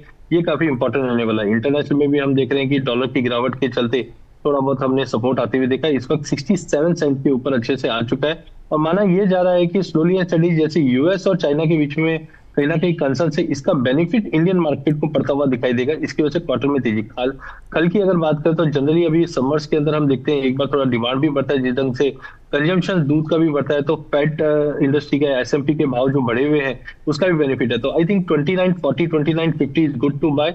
ऊपर में इमीडिएट तो 3040-50 तक का लेवल लगता है, बट कुल मिलाकर इस बार ना ये तेजी है वो कंटिन्यू होते हुए दिखाई देती है।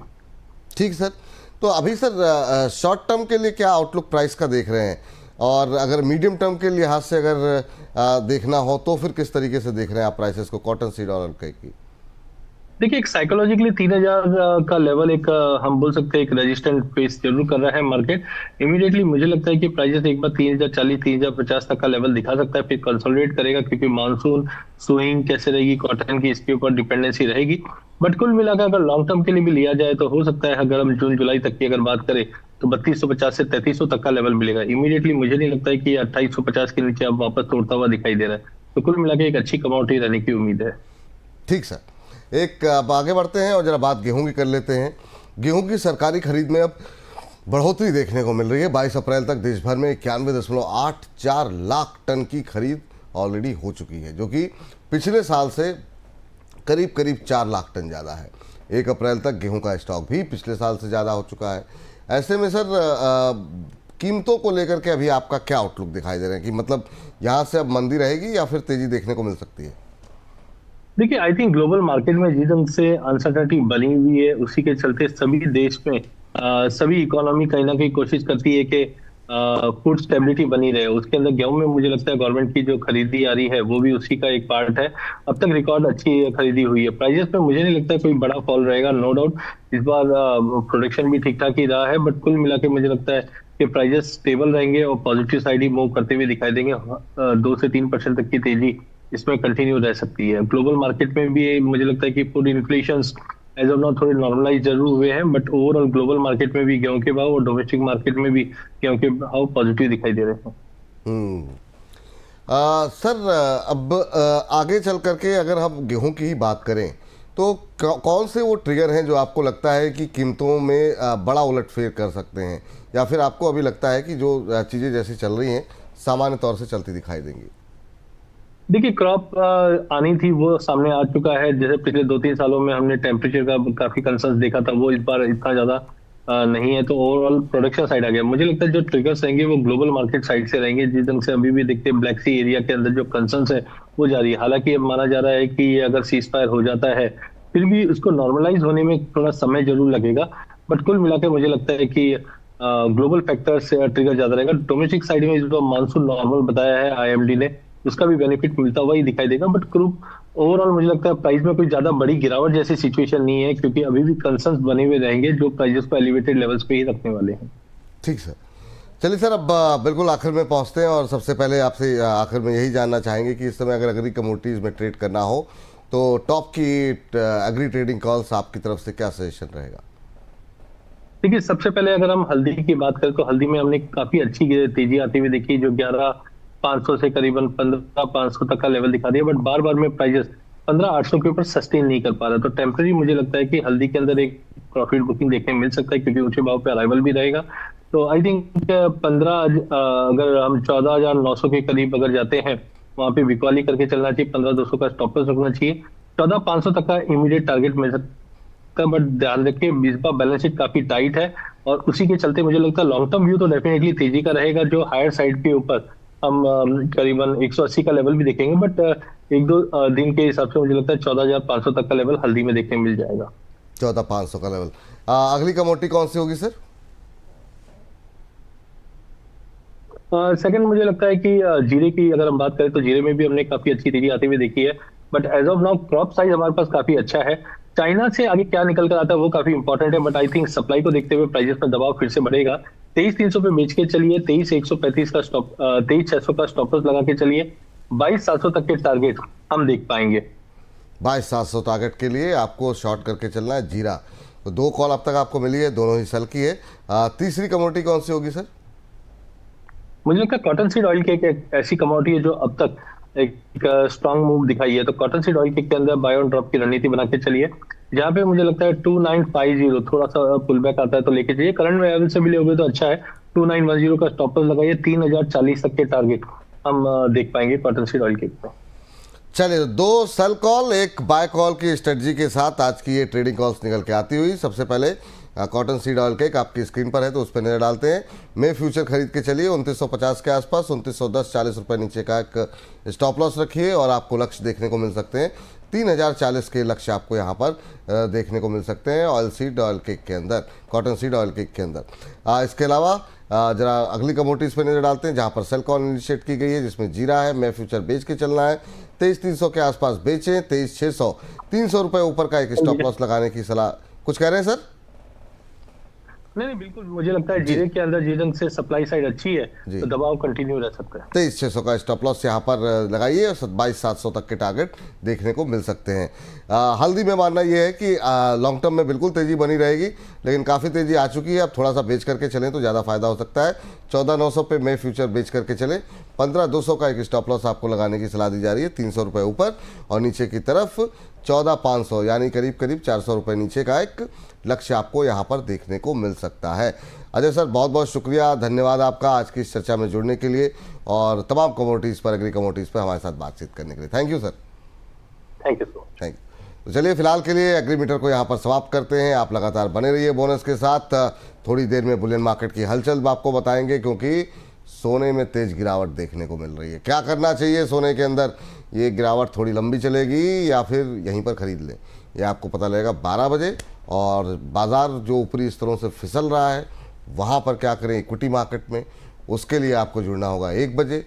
उसमें हमारे साथ रहेंगे डॉक्टर रवि सिंह जी, उनसे आप पूछिए अपने सवाल।